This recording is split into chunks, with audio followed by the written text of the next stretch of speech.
Silakan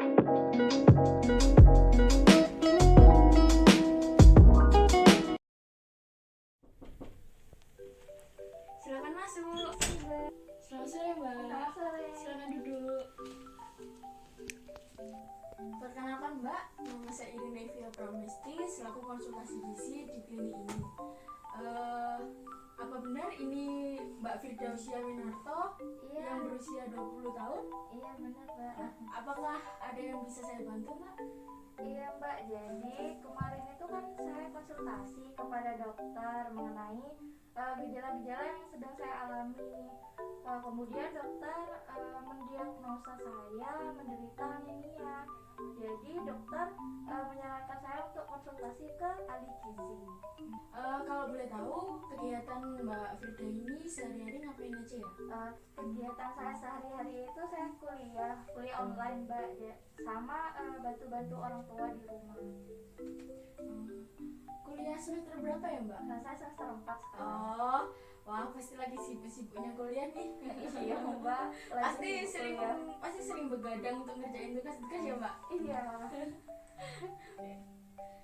Baik Mbak Firda, sebelum kita memulai konseling gizi, di sini saya akan menjelaskan mengenai tujuan dilakukannya konseling gizi ini, yaitu untuk menemukan solusi agar dapat mengatasi dan mencegah permasalahan yang Mbak Firda alami. Nah, setelah saya melihat data dari Mbak Firda, memang betul ya Mbak Firda menderita penyakit anemia atau kekurangan zat besi di dalam tubuh Mbak Firda.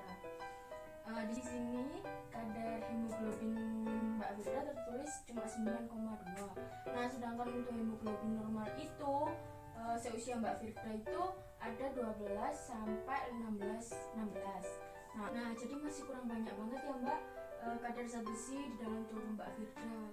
Nah, bagaimana keluhan-keluhan yang Mbak Firda rasakan selama ini?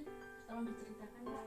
Saya itu sering merasa cepat lelah Mbak, sering pusing, terus juga susah untuk tidur. Baik, kalau misalnya waktu belajar atau mengerjakan tugas, apakah Mbak Firda sulit fokus? Iya, saya sering merasakan hal-hal seperti itu. Baik Mbak Firda, bolehkah saya tahu bagaimana pola makan Mbak Firda sehari-harinya? Pola makan saya sudah teratur Mbak, tapi saya kan sekarang lagi menjalankan diet untuk menurunkan berat badan. Jadi saya sekarang ini lagi mengurangi makanan yang tinggi kalori. Baik Mbak Firda, selanjutnya saya akan melakukan recall makanan selama 24 jam. Nah, recall makanan ini yaitu bertujuan untuk mengetahui makanan apa saja yang Mbak Firda makan kemarin selama 24 jam. Nah, di sini saya akan mencatat makanan-makanan tersebut. Jadi Mbak Firda, apakah dari penjelasan saya tadi Mbak Firda sudah paham? Iya, sudah paham kok Mbak. Baik, saya akan memulai ya Mbak Firda. Nah, bisa minta tolong Mbak Firda jelaskan makanan apa saja yang Mbak Firda konsumsi selama 24 jam kemarin. Jadi kemarin itu saya bangun pagi Mbak untuk kuliah online. Kira-kira jam berapa ya Mbak? Sekitar jam 7. Nah, terus habis itu saya biasanya sebelum melakukan aktivitas saya itu minum air putih. Terus habis minum air putih itu saya sarapannya itu saya makan 1 potong pepaya sama 1 butir telur. Terus habis itu saya makan siangnya itu saya makan tumis labu siam sama wortel. Terus lauknya itu 1 buah tempe sama tahu. Terus saya makan malamnya itu jus semangka.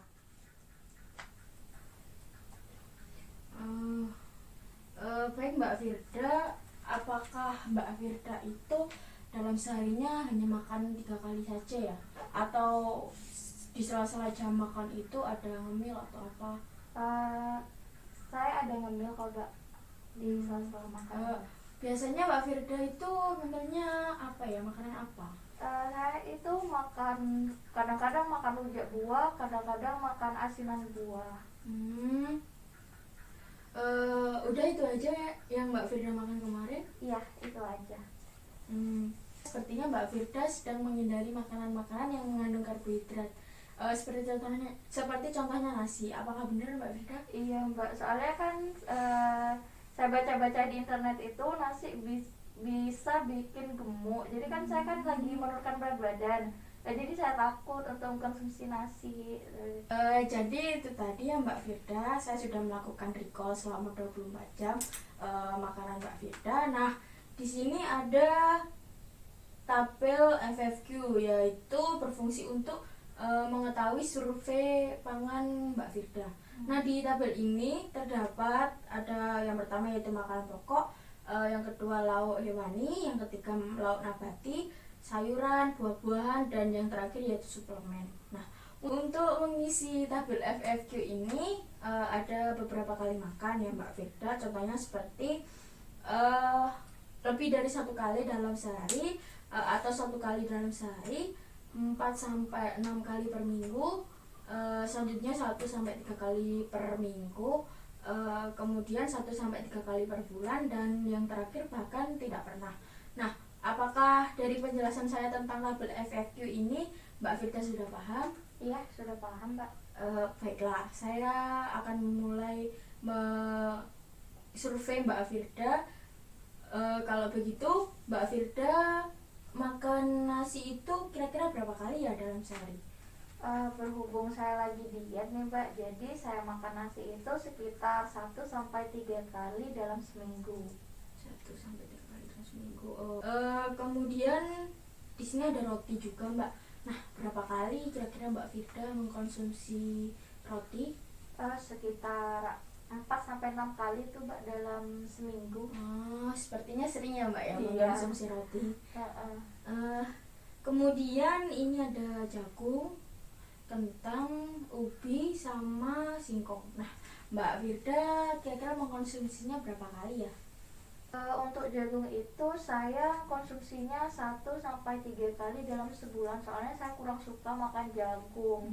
Kalau kentang itu saya makannya 4 sampai 6 kali Mbak dalam seminggu. Terus ubi juga 4 sampai 6 kali dalam seminggu. Terus kalau untuk singkong itu saya makannya 1 sampai 3 kali dalam seminggu. Nah, itu tadi Mbak Firda bahan makanan yang termasuk dalam makanan pokok di tabel FFQ ini. Nah, sekarang kita berlanjut ke lauk hewani. Nah, di lauk hewani ini pada tabel FFQ ada daging sapi, daging kambing, dan daging ayam. Nah, Mbak Firda itu mengkonsumsi ketiga daging tersebut berapa kali ya kira-kira? Kalau daging kambing sama daging sapi itu saya hampir tidak pernah Mbak. Soalnya di pasar itu kan cukup mahal harganya. Kalau daging ayam itu saya makan 1 sampai 3 kali dalam sebulan. Kalau untuk hati ayam, Mbak Firda kira-kira mengkonsumsinya berapa kali ya? Untuk hati ayam itu sekitar 1 sampai 3 kali dalam sebulan. Selanjutnya untuk ikan-ikanan. Nah, di tabel ini ada ikan bandeng, mujair, pindang, dan lele. Kira-kira Mbak Firda mengkonsumsinya berapa kali ya? Kalau untuk ikan bandeng sama ikan mujair itu saya konsumsinya 1 sampai 3 kali dalam sebulan. Soalnya kan rumah saya jauh nih Mbak dari pantai gitu ya. Kalau untuk ikan lele sama ikan pindang itu saya konsumsinya 1 sampai 3 kali dalam seminggu. Pada lauk nabati ini, pada tabel ini ada tahu dan tempe. Nah, berapa kali kira-kira Mbak Firda mengkonsumsinya? Untuk tahu sama tempe cukup sering ya Mbak. Malah hampir setiap hari.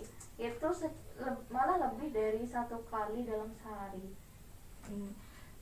Kemudian ada kacang-kacangan. Kacang-kacangan ini seperti kedelai, kacang hijau, dan kacang merah. Nah, Mbak Firda mengkonsumsi kacang-kacangan ini kira-kira berapa kali ya? Kalau kacang-kacangan jarang ya Mbak, mungkin sekitar 1 sampai 3 kali dalam sebulan. Baik Mbak Firda, kita lanjut lagi ke bagian selanjutnya, yaitu ada sayur dan buah-buahan. Nah, bagian sayuran ini terdapat bayam, kangkung, dan sawi hijau. Nah, dari ketiga bahan makanan tersebut, kira-kira Mbak Firda mengkonsumsinya berapa kali ya? Untuk kangkung dan sawi hijau itu saya cukup sering mengkonsumsinya sekitar 1 kali dalam sehari. Tapi kalau untuk bayam itu saya cukup jarang Mbak, sekitar 1 sampai 3 kali dalam seminggu. Nah, di sini ada jamur, buncis, terong, dan labu siam. Nah, kira-kira dari bahan makanan tersebut Mbak Firda mengkonsumsinya berapa kali ya? Jamur, buncis, labu siam itu saya mengkonsumsinya itu sekitar 4 sampai 6 kali dalam seminggu. Tetapi kalau untuk terong itu saya karena kurang suka, jadi sekitar 1 sampai 3 kali dalam sebulan. Nah, sekarang kita ke buah-buahan. Di buah-buahan ini ada alpukat, apel, jambu biji. Nah, kira-kira Mbak Firda mengkonsumsi buah-buahan ini berapa kali ya? Kalau untuk alpukat sama jambu biji itu saya mengkonsumsinya 4 sampai 6 kali dalam seminggu. Tapi kalau apel saya sekitar 1 sampai 3 kali dalam sebulan. Sekarang kita masuk ke bagian yang terakhir nih, yaitu suplemen. Nah, di sini ada vitamin C, susu, dan vitamin B. Nah, kira-kira Mbak Firda mengkonsumsi suplemen-suplemen ini berapa kali ya? Saya tuh mengkonsumsi susu sekitar 1 sampai 3 kali dalam seminggu. Terus untuk vitamin C sama vitamin B itu saya cukup jarang Mbak, jadi sekitar 1 sampai 3 kali dalam sebulan. Selanjutnya yang terakhir ada tablet FE nih Mbak. Kira-kira Mbak Firda mengkonsumsi tablet FE ini berapa kali ya? Kalau untuk tablet FE nih Mbak, dulu waktu sekolah saya sering dikasih tapi saya buang. Terus pas kuliah ini saya lumayan sering sih minum, tapi sekitar hanya 1 sampai 3 kali dalam sebulan. Soalnya sering kelupaan. Setelah saya melakukan recall makanan Mbak Firda selama 24 jam, dan ini saya sudah melakukan survei menggunakan tabel RFQ, saya akan menghitung indeks massa tubuh dan kebutuhan energi Mbak Firda terlebih dahulu ya, dengan berdasarkan data antropometri yang ada di berkas Mbak Firda. Nah, baik, sembari menunggu saya menghitung, ini ada leaflet dari saya. Mbak Firda tolong baca-baca. Ya, makasih Mbak. Ya. Setelah saya menghitung Mbak, ini untuk IMT Mbak Firda itu dihasilkan 29,3. Nah, menurut WHO nih Mbak, 29,3 itu termasuk ke dalam kategori obesitas 1. Ini saya juga menghitung kebutuhan energi dari Mbak Firda nih. Kebutuhan energi Mbak Firda itu sebanyak 2109 kilokalori. Nah, berdasarkan data Mbak Firda ini, hemoglobin dan golongan dalam rendah. Nah, jadi Mbak Firda di sini diharapkan untuk mengkonsumsi makanan-makanan yang memiliki kadar zat besi yang tinggi, agar kadar hemoglobin dan hematokritnya Mbak Firda itu kembali dengan normal. Lalu apa yang harus saya lakukan ya Mbak untuk agar kebutuhan zat besi saya itu dapat tercukupi? Harus Mbak Firda lakukan selanjutnya yaitu mengubah pola makan Mbak Firda. Nah, kan Mbak Firda sekarang lagi diet nih, tapi makanan Mbak Firda itu kurang sehat, dan Mbak Firda itu mengkonsumsi makanan-makanan itu di bawah rata-rata kebutuhan energi Mbak Firda. Maka Mbak Firda harus lebih baik lagi dalam mengatur jam-jam makan Mbak Firda. Contohnya ada, misalnya Mbak Firda makan 5 kali dalam satu hari. Nah, di dalam 5 kali tersebut ada 3 kali itu makanan pokok atau makanan utama, dan 2 kali itu ada makanan selingan atau camilan gitu Mbak. Selain itu, kebutuhan tidur Mbak Firda itu harus dijaga, yaitu minimal 8-9 jam dalam sehari. Kemudian Mbak Firda harus rajin-rajin kayak misalnya bergerak beraktivitas gitu. Seperti olahraga minimal 30 menit dalam sehari, kemudian Mbak Firda bisa bantu-bantu ibunya Mbak Firda untuk mengerjakan pekerjaan-pekerjaan di rumah seperti ngepel, nyapu, atau menyirami tanaman. Nah, baik Mbak, saya akan menjelaskan nih makanan yang boleh dikonsumsi dan makanan yang tidak boleh dikonsumsi oleh Mbak Firda. Nah, makanan yang banyak mengandung zat besi itu biasanya berasal dari sayuran-sayuran hijau, namun diutamakan dulu makanan yang berasal kandungan zat besi yang berasal dari protein hewani seperti daging sapi, daging kambing, atau daging-daging yang memiliki warna merah. Nah, itu sangat bagus untuk menambah kadar zat besi Mbak Firda. Berdasarkan hasil survei menggunakan tabel FFQ tadi, Mbak Firda di sini sangat jarang ya mengkonsumsi makanan-makanan hewani. Contohnya seperti daging-dagingnya yang berwarna merah ya Mbak ya. Namun Mbak Firda tidak usah khawatir. Nah, daging-dagingnya tersebut bisa diganti dengan Mbak Firda mengkonsumsi daging ayam gitu. Kemudian untuk asupan sayur hijau. Nah, Mbak Firda itu sebenarnya sudah bagus sih. Jadi Mbak Firda boleh makan sayur, tapi ya harus diperhatikan dulu dengan kandungan zat besinya biar cepat gitu loh mengembalikan kadar zat besi di dalam tubuh Mbak Firda. Nah, di sini mungkin bayam itu sangat bagus ya Mbak ya, kandungan zat besinya. Kemudian wortel. Nah, wortel itu mungkin kandungan zat besinya masih kalah ya dengan brokoli. Nah, wortel itu bisa digantikan dengan brokoli terlebih dahulu Mbak. Di sini ada daun singkong juga untuk memenuhi kebutuhan zat besi Mbak Firda. Nah, selanjutnya ada lauk nabati. Nah, Mbak Firda kan sudah lumayan bagus lah ya, kan setiap hari makan tahu dan tempe. Ada buah-buahan yaitu seperti semangka, tomat, jambu, dan jeruk itu sangat bagus untuk dikonsumsi. Nah, kemudian untuk suplemennya nih Mbak Firda, Mbak Firda sangat kurang ya mengkonsumsi tablet Fe-nya. Ya, cukup jarang. Ya. Tablet Fe itu sebenarnya sangat baik loh Mbak Firda buat kadar besi. Nah, konsumsi tablet Fe ini seharusnya Mbak Firda itu mengkonsumsi sebanyak 1 tablet dalam seminggu. Nah, pas Mbak Firda haid itu biasanya juga harus mengkonsumsi tablet Fe itu dalam 1 hari itu 1 kali. Nah, biasanya dianjurkan untuk mengkonsumsi pada saat malam hari. Selain itu, Mbak Firda kan tadi bilang katanya kalau makan nasi itu bikin gemuk ya. Nah, sebenarnya tuh enggak Mbak. Jadi jangan menyalahkan nasi gitu loh. Sebenarnya nasi itu baik kok, enggak orang diet itu enggak makan nasi, itu salah sebenarnya. Sebenarnya tuh makan nasi boleh, tapi harus sesuai dengan takaran dan kebutuhan energi dari Mbak Firda. Baik Mbak, itu tadi beberapa solusi-solusi dari saya yang dapat saya berikan. Nah, semangat terus ya Mbak Firda. Kesehatan itu sangat penting dan kalau bisa itu dijaga mulai dari sekarang, karena kan bisa dampaknya itu ke depan gitu, ke masa depan Mbak Firda gitu. Semoga Mbak Firda juga dapat menerapkan solusi-solusi yang dapat saya berikan ya Mbak Firda, agar Mbak Firda itu dapat mengembalikan kadar zat besi di dalam tubuh Mbak Firda gitu.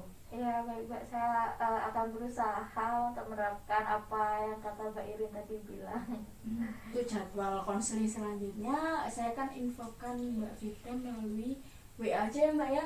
Nanti kan harus menyesuaikan dengan jadwal selanjutnya. Baik Mbak Firda, kalau begitu dapat saya akhiri ya konseling gizi hari ini. Ya Mbak Firda, itu ada leafletnya, Mbak Firda bisa bawa pulang. Oh iya Mbak, terima kasih ya Mbak atas sarannya. Iya Mbak, sama-sama. Ya baik Mbak, selamat sore. Iya, mari Mbak.